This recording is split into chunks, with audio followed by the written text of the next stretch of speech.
Good morning, friends. Our own chartered accountant, Suresh Prabhu sir,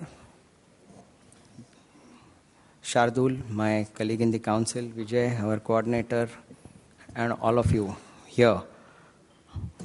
I know that many more would have liked to attend this session in the main hall, but as per this particular way we have designed this particular seminar series into groups, I'm happy that you are here as coming for industry group in spite of you want to listen to many other alternatives in information technology, finance and all that, with all the love for the Suresh Prabhu sir here. I welcome all of you to this industry track in discussion part 5 in alternative energy for nation building. We will talk on various government policies, initiative, challenges and opportunities, and I don't think we'll have better person than person who was in this central ministry with various very large and very important central ministries portfolios our own member has held.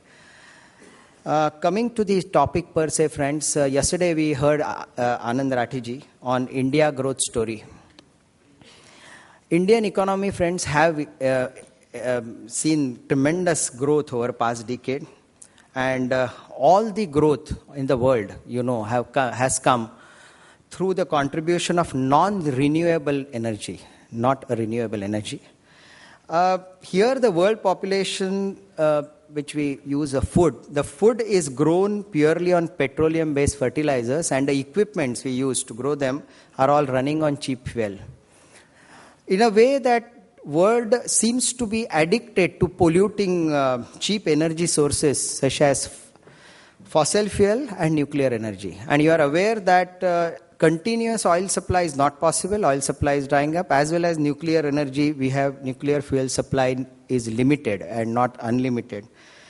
Here, again, increased content of carbon dioxide in that is creating global warming. All these problems, we are aware of this non-renewable energy. Friends, India growth story, yesterday we heard about several hurdles, and one of the hurdles is obviously the challenge is insufficient availability of electricity in this country. This is creating a huge problem for all of us. Not only that, the quality of electricity supply is also definitely a problem, where we have issues of voltage fluctuations, power out, blackouts and variations, spikes, and so many things are affecting our industrial production and residences and commercial. And therefore we are today talking on alternative. Is there any alternative to all this that we have thought of? Yes. I think alternative energy, which we'll talk, which refers to the sources that have no undesirable consequences like emissions. And not only that, they are renewable and they are available free in the nature. That is why we are talking about all this. Most of the renewable energies, friend, depend on sunlight, and India is, of course, receives the highest solar irradiation in the world, and therefore we are an apt country to think about these renewable energies. We have several questions in mind when we are listening to Prabhu sir, so I will just mention some of them, and he is the right person to talk on that. Is the biomass energy of stored sunlight contained in the plants or geothermal energy or a tidal energy commercial viable options for us, India? Second is, are somewhat less efficient Indian versions of wind power which we use is less efficient than the world, whether those plants is a solution in India? Whether liquid biofuels like ethanol and biodiesel, which substitutes the diesel which we use, is a solution in India? Whether this collected and converted solar energy in the form of solar PVs, solar power and solar water heating is the solution in India. And another thing we have in mind is whether where India stands in the renewable energy investments, because the world wants to invest in renewable energy, and where we stand today as compared to world, and what are the government policies and initiatives relating to this replacing this conventional energy by the renewable energy. We have many questions, and of course, as I say, the answer is here. I'll request first Vijay to have a formal introduction of the speaker, and then we'll start. Thank you, friends.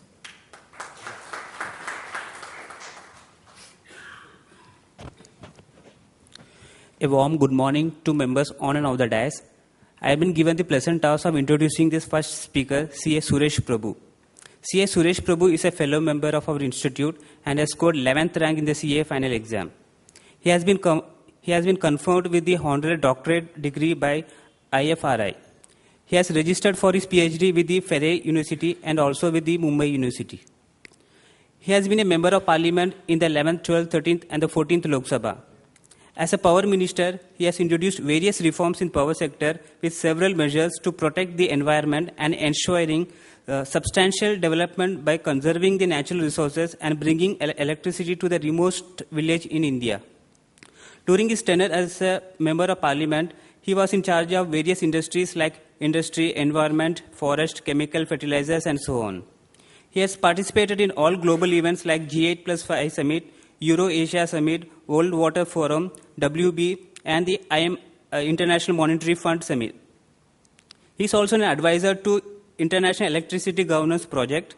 He has featured among the top three leaders in the world as reported by the Asia Week. He has presented various research papers in various universities and colleges. As far as hobbies are concerned, he likes to travel, listen to music, and play sports. His vision is a sustainable future for one and all for generation to come. With this brief introduction, may I request Anil Bhandari ji, is there? Okay. I request Srinivasi Joshi ji to present him a memento and a sweet as a part of a love and affection.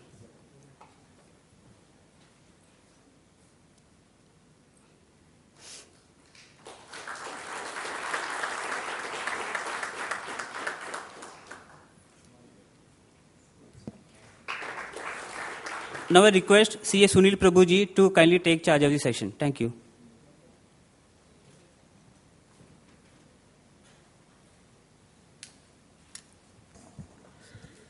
So good morning, friends. And as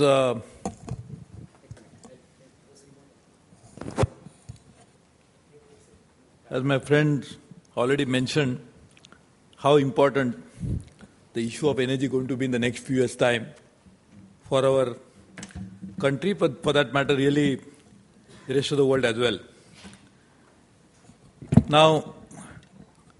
Nowadays we are thinking about and also talking a lot about the slowdown in Indian economy.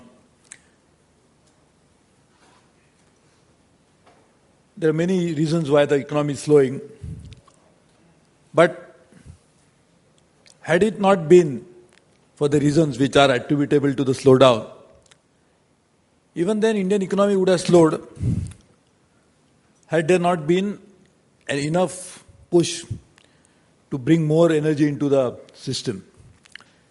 Because there is a possibility that India's energy intensity will go down further, as it has already gone down over a period of time. There was a time when if India had to grow 1%, the energy had to grow more than 1%. Over a period of time, this has gone down significantly lower. And even at a lower rate of growth of Indian energy, it means that if we want to grow at about 10%, the energy growth has to be at least 7 to 8% with over a period of time. Because we are already becoming, in a way, energy efficient. In fact, one of the laws that I had introduced in the parliament was energy efficiency law. And that has created a Bureau of Energy Efficiency, which is now actually facilitating that process. But even then, India's growth story will depend upon how much we can actually add to energy basket of India. And therefore, if we have to become, with many projections keep showing, that if you have to grow at about 8 to 9%, then India's growth has to be at least 7 to 8% in terms of energy growth every year for many, many years to come. So that's the one quantitative issue that really needs to be addressed in terms of India's energy issue related to India's growth story. The second aspect of growth, of how much energy we would like to add, depends upon what kind of energy you like to add. So the second aspect of that is the energy mix issue. As Srinivas just mentioned, it's not just petroleum and gas. Whether India would like to add fossil fuel based energy. Today, almost 70% of electricity generated by using fossil fuel basket. Mainly coal, small quantity of gas, fuel oil, they all contribute to generation of electricity. But as we know, the coal is going to be a major problem. Even if Prime Minister had been more sensible in allocation of coal, even then coal would be a problem. So the other issue is how the energy basket of India should be. Then there are various considerations on that. What are the considerations on which energy basket should be decided, energy mix should be decided? One is the environmental consideration. The climate change, which is a reality, is caused by way of greenhouse gas emission. And the greenhouse gases are emitted to a maximum extent when you burn the fossil fuels.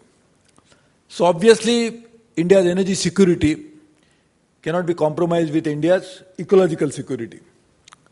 And therefore, we'll have to, when we think about energy basket, we have to find out how we can generate electricity with clean sources of energy and not by burning fossil fuels. So what are the non-fossil fuel based energy? We have to really find out. And in that, as you said, nuclear is one of them, because nuclear does not emit any greenhouse gases. But for nuclear, there are many other issues, including nuclear security, nuclear safety, the waste disposal of nuclear power, also the fuel supply, basically which is going to come from uranium. Of course, over a period of time, India is going to use the fast breeder reactor technology, which would mean that we don't have to need a lot of uranium. We could probably use thorium and make energy out of that. But that's again going to take some time unless we have enough critical mass of uranium which is reprocessed. We'll not be able to do that. So in terms of deciding our energy mix, on terms of ecological security, we'll have to find out which is available, which is not going to cause greenhouse gases, and on that count, the renewables will score a significant points over others. And therefore, that's another issue. The third issue, as I said, availability, the issue related to the energy security, ecological security, and also energy security per se, would mean that whatever we want to use has to be produced locally. If you are going to generate electricity which is based on fuel which are imported, we are never energy secured. And in fact, our planning commission was so advanced by saying that India's energy security will be taken care of because by 2032, India would import 85 to 90% of energy from abroad. So what a great planning commission's document. We said we are going to import 80-90%, so we are now very well secured. So I mortgage my house, mortgage my property, so there's nothing to worry. I am now very well secured because I have a lot of money in the bank.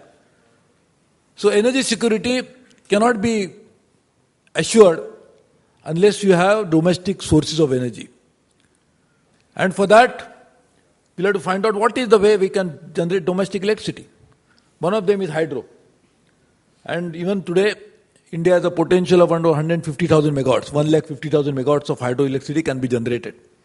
And in fact, we must focus more on hydro because that's first of all does not emit greenhouse gases. It's a clean energy. But more importantly, the hydroelectricity can take care of peak level shortages very well. In fact, we had a recent grid failure, and the grid failure took place only because the failure, of course, took place because of many reasons, but the grid could not be restarted because the thermal plant cannot be cold start within 7 to 8 hours once it is closes down. That's a technical issue. But hydroelectricity, you can actually start by just putting on the button. Within few minutes, the hydroelectricity will be available in the grid. So hydroelectricity will take care of peaking level. It's a clean energy. And as once you write off and amortize the cost of electricity, the capital expenditure, capex, then that is one of the cheapest source of energy. Now Bhakra Nangal electricity is generated at the cost of less than few paise. And that is how over a period of time, India's energy security will also be taken care of. So if you want to, third consideration, as I said, availability, the ecological issue, and the third one is the energy security because it should be locally available. On that count, of course, hydro is one, but more importantly, the sources of energy which are available within your own geographical terrain are the ones which will give you more energy security. And therefore, wind and solar biomass, which is not available in the quantity that is always projected. I'll come to that biomass, remind me if I forget. And over a period of time, oceanic energy. Because we have 7,800 kilometers of coastline on the east and west coast. If you can harness the waves into energy, which is already happening on a very small scale in Northern Sea of Europe, but it can happen over a long period of time if you invest into research and development. So, as we come to this conclusion, which has to be very rationally made, the choice of energy, because as I said, without energy, nothing will happen in India. GDP growth will not take place, agriculture will not happen, manufacturing will suffer, even services sector, which are 60% of GDP, will not be able to operate without energy and electricity. So we need electricity, we need energy for mobility. For all the vehicles, the cars, we need electricity, the energy. So we need electricity and energy for all economic activities, to keep social life intact, at the same time make sure that India grows. So if that is so critical, then we must find out how we can generate it, and for that, as I said, these are the few considerations which have to be taken into account. And on that count then, we finally come to the topic that you want me to talk about, is that probably renewables will be the only way we can actually address all these considerations. It will be available because renewables are available any part of the world, in the country. We get 300 days of sunshine in almost all parts of India, including Jammu and Kashmir, most of the time. And therefore, if you have the electricity generated from solar, it is clean, it is available all the time, and also it is something which is within your own geographical area, so nobody can prevent sun rays from coming into India. Pakistan or China and all our neighbors deciding to block India's entry of sun rays, it is not possible for anybody. Even US and all giant economic power join hands, it will not be able to prevent it. So that is how India's energy security will be properly taken care of. And therefore, long-term basis, India must focus more on renewables. Today, we are trying to generate about 20,000 megawatts of electricity from solar program. This is a very ambitious program, named after Jawaharlal Nehru. I don't know why, because Jawaharlal Nehru, when he was still living till 64, there was no talk about renewable energy. But still, I think we are enamored by the fact that we must name some program by somebody. Even if you had named it after some of our solar scientists, I would have understood. But anyway, that's a different thing. But 20,000 megawatts of electricity we are going to generate from solar. We already got a wind potential in India, which was thought to be 40,000 megawatts. For a long time, we thought about it. In fact, I am connected with an organization, with an NGO, which is a global organization, which is almost in all parts of the world. So we use our own resources of the NGO. It's a global NGO, of course, so therefore we have a lot of money, $1.1 billion. We invest in another 2-3 years' time for good causes like this. So we did a survey with the US government Department of Energy Laboratory, and now we have estimated that India's wind potential is 650,000 megawatts, 650,000 megawatts, because of technology. Earlier, the wind could be harnessed into energy at much lower heights. Now we can go much higher, and that's how we will be able to generate more electricity. Also because of the land which otherwise was required, now because of the new technology, we'll be able to actually generate more electricity using a less right of way. And therefore, India can generate easily 650,000 megawatts, 650,000 megawatts of electricity from wind alone, and which can easily go up to 10,50,000 megawatts. To just put in perspective, India's total installed capacity today is just not even 200,000 megawatts, 2 lakh megawatts. So you can imagine that over 150 years, whatever we added, we will be able to generate more than 3 times of that only by using wind. And that again is a clean energy, cheapest source of energy. Of course, India doesn't have the type of wind velocity that is needed. That for plant load factor of wind is always less than 20%. But still we have that potential. Solar energy can be generated, as I said, more than 300 days of sunshine. And fortunately, the radiation of sun rays in India is far better. We'll be able to generate huge quantities of solar energy over a period of time. More importantly, the solar and the wind has an advantage that we can actually generate it locally and distribute it locally, which is called distributed generation. Typically, we normally generate electricity and put all of that into the grid. That's a model that we operate today. And from the grid, we supply it to different parts of the country. It has all the challenges. One, we saw that grid failure because it is concentrated and the grid is connected, interconnected. If one part of the grid fails, the whole grid collapses. Distributed generation has a great advantage because we can generate locally and distribute it locally, including the biomass. That's an advantage. But we need a different ideas for that. Distributed generation can take place with a policy framework. Fortunately, though I was not Minister for Renewable Energy, as a Minister for Power, I had come out with a very landmark law called Electricity Act 2003. In fact, only because of that one law, now India has been able to add almost more than 50,000 megawatts in just 5 years, or 20,000 in 1 year, only because of one law. It is not because of any other reason, because we allowed the private sector to come in, which were prevented from coming in after the nationalization of business in 1948. So I've had to really struggle, fight with almost everybody, and got that law passed unanimously in the parliament, which everybody had said that they'll go on indefinite strike the moment I introduced the bill in the parliament. But I was not like our Prime Minister who said, now therefore I'm not doing anything. I went out, met all the chief ministers, all the political leaders, all the trade union leaders, all the farmers organizations, and got this law passed. So in the law, we already got a provision for distributed generation. And distributed generation can really change the face of India. With the type of renewables we bring in, then we really don't have to worry. Because we have energy security which is clean, which is available in all parts of India, and everybody can use it. The cost is an issue. As we know, the scaling up of capacity brings down the cost, as it happened in case of mobile phones. Today we have 900 million mobile phones, and that's why the cost is so low. If you had only 10 million phones, the cost would be obviously 100 times more. And therefore, solar energy, if it is used by almost everybody, it can bring down the cost considerably. And for that, again, I am trying to work with our Chief Minister of Gujarat and many others to create a solar club in which 30-40 countries of the world will come together who have the solar potential and say we'll actually generate solar energy. And that will lead to scaling up of capacity.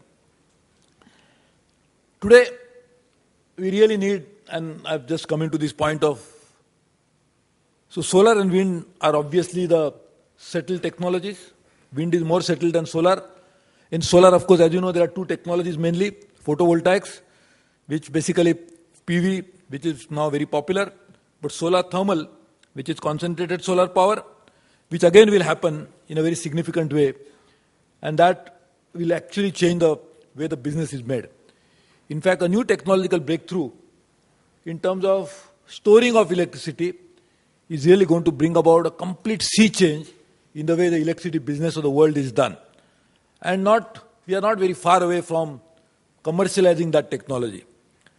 Already one university, New York State University, has already almost commercialized it, and it is beyond the pilot stage.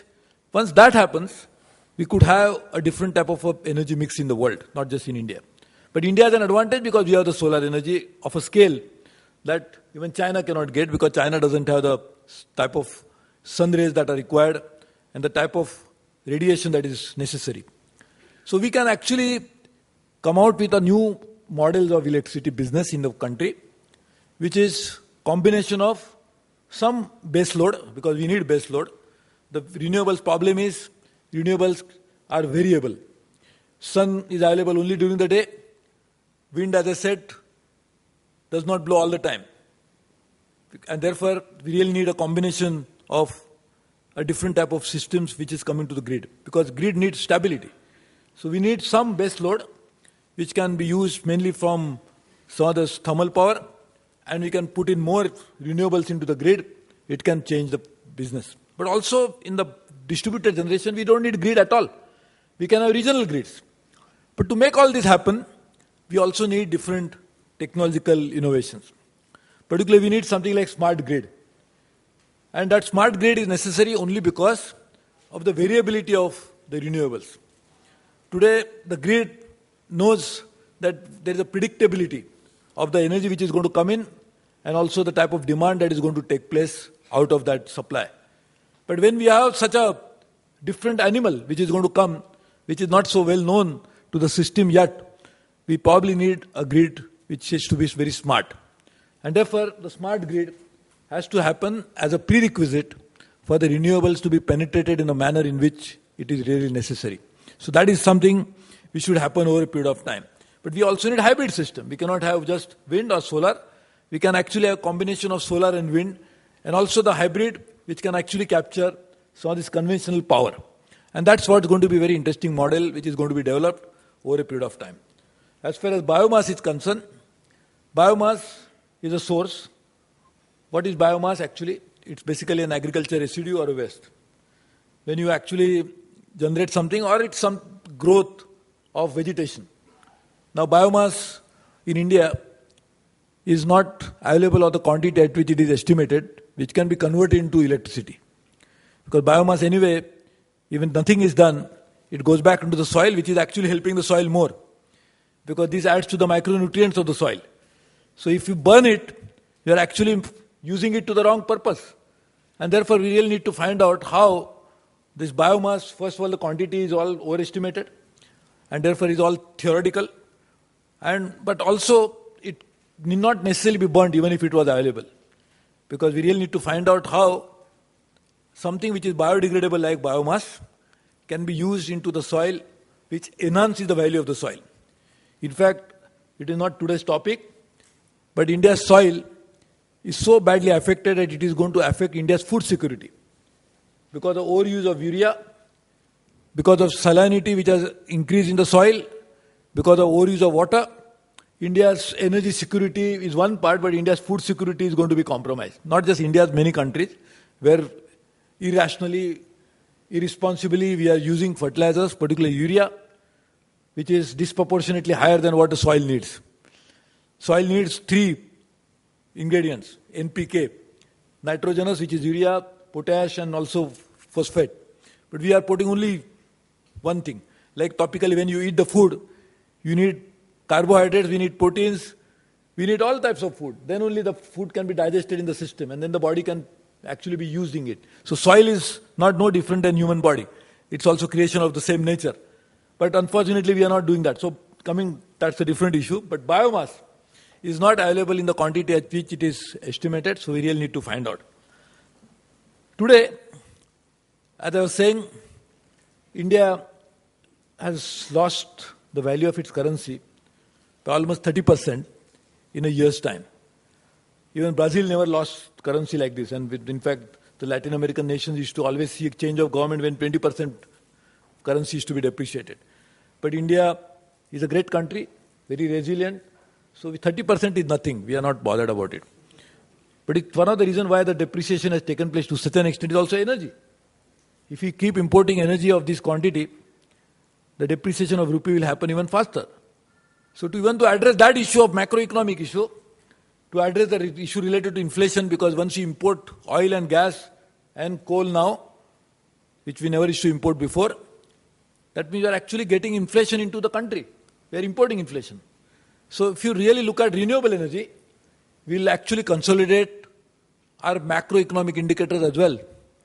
We'll be able to reduce the fiscal deficit, we'll be able to reduce the current account deficit, which is the real cause of falling of rupee. We'll be able to actually add value to the currency, not depreciate it because of energy use.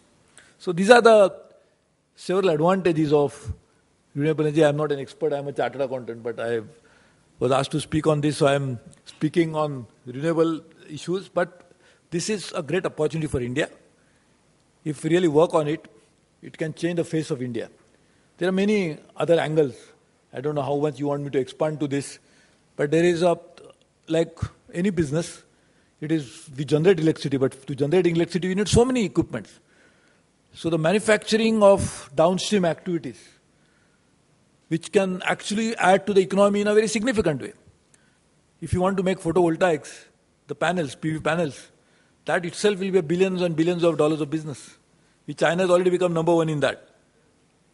To make distributed generation work, we need different type of small distributed grids. That would need huge investments into the system. To make some of these rooftops, for example, the rooftops itself can generate electricity. You can actually use the building facade, which is already, some European countries already doing it. So the outer part of the building, which will have PV panels. So that itself can actually absorb electricity, and the entire building needs can be met, but also the building can able to put some more electricity into the grid. So all these are going to be huge opportunities, provided we operate very imaginatively, keep our national interest in mind, which rarely happens in India, and we really work in a manner that can actually change the shape of India. So rather than considering it, and that was, I think, because I never knew what topic I was supposed to speak, so I was just going through it. I first could not locate where my name was. So I think I'm very complimenting you that you have hidden it so well that I couldn't locate it myself. But I'm saying that we really need to work on it in a way that electricity can be generated and can transform India in a significant way. So the opportunities of this new challenge is far greater than the challenge itself. And we really need to work on that so that India can really become not just energy efficient, energy secured, but also could be a leader of the new world. Because the industrial revolution, the last industrial revolution 250 years ago, the first one actually, happened only because of the discovery of fossil fuels, amongst many things, but that's major reason. So if this could be now a new discovery of renewables is going to bring about a new industrial revolution in the world. And there India could really have an advantage of working on that. So anyway, I'm happy that chartered accountants are thinking about it. I hope you just don't think about it, but you actually go beyond that. And if you do that, it could be a great opportunity for entire country. Obviously, we are all citizens of India, so for us as well, intrinsically, but also if you can actually advise the business how to make this happen, could be a great opportunity for a profession as well. So thank you very much and congratulations.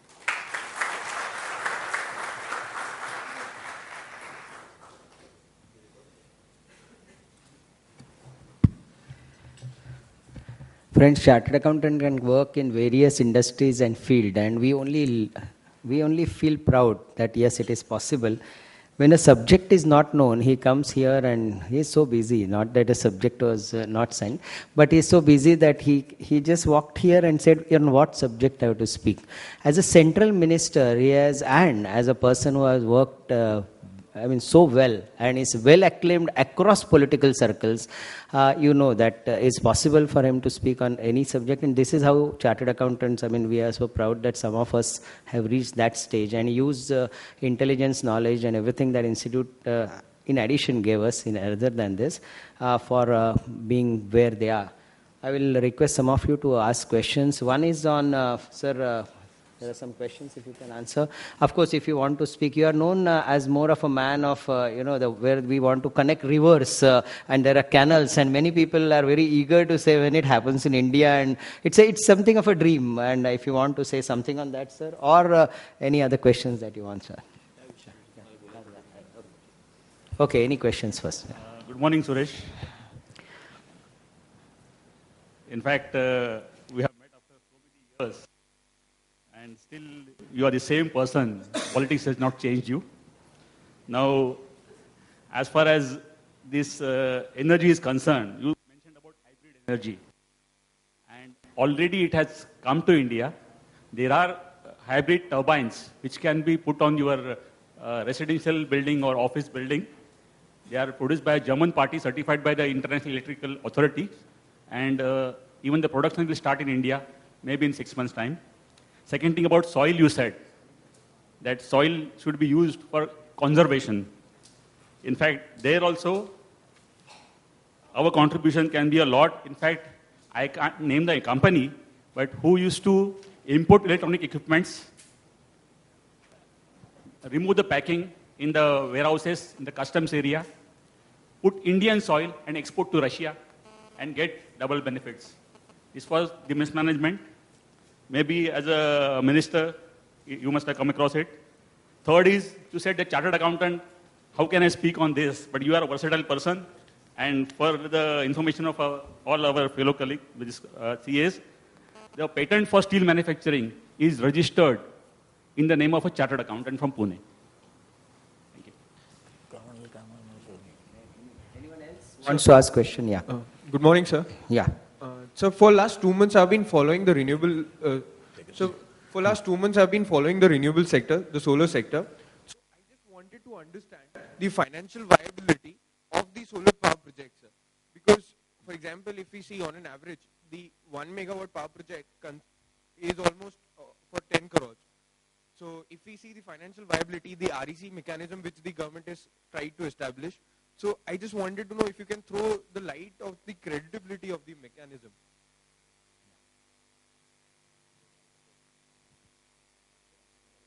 Okay. Anyone else? Yeah.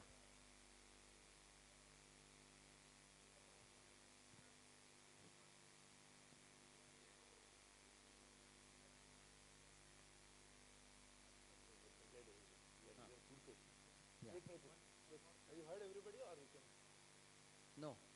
Okay. Just 1 minute. Let him say what he wanted to say. Then.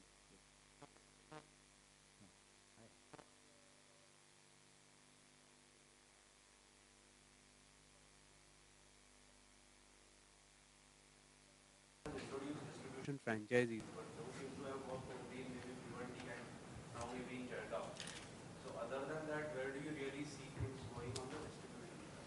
Yes. Okay. Yes.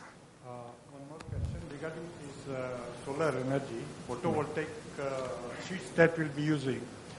That will need lot of plastic. What will be the life of that plastic sheet, photovoltaic sheet? And will that create another problem of an environment where those things have to be disposed of after their life is over? Okay.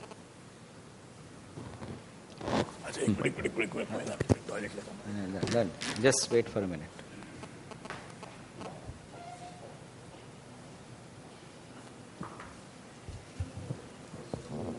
Friends, one small announcement. After this session gets over, please be seated. There will be a PowerPoint presentation of Mahindra Holidays. So after the session gets over, please be seated. In case you want to collect your tea or biscuits, please do so. But kindly be seated. Thank you. Just 2 minutes wait. I was seriously worried about yesterday's attendance here. 10 or 15 people in industry. I mean, since he's not there, we can talk to each other. Saying that, good. I mean, I thank all of you personally for this being here with this name, and he should have been in that hall, ideally, if it was possible for us. But somehow, I mean, I'm very thankful to all of you that you are attending here, leaving, as I said, some other verticals that's happening here, and that's a great thing. Yeah. So.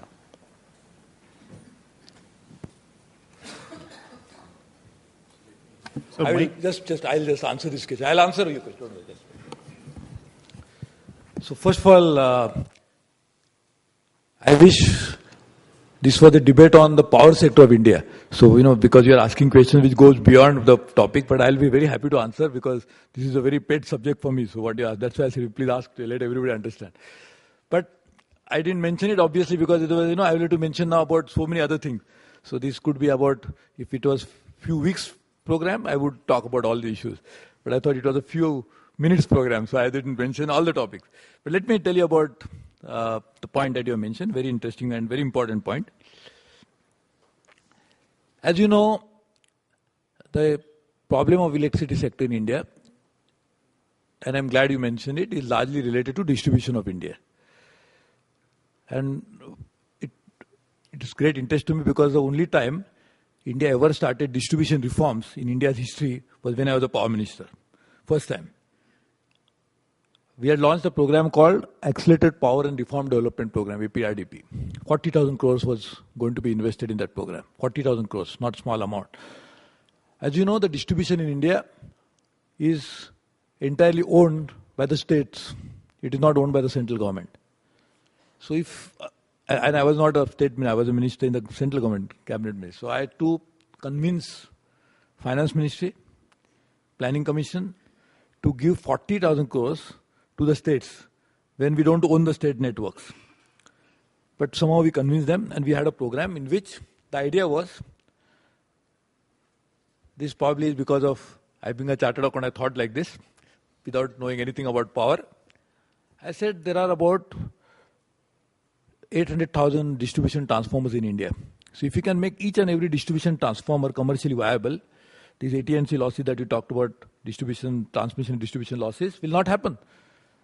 Because you talk about magnifying a problem, then you can never solve a problem.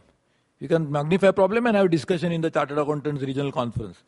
But if you want to solve the problem, you must actually try to minimize the problem, localize the problem and solve the problem. So if you want to localize it, all the distribution transformers would be converted into profit centers. To make that technological change, which is not difficult, it's the easiest thing to do, actually we launched this program.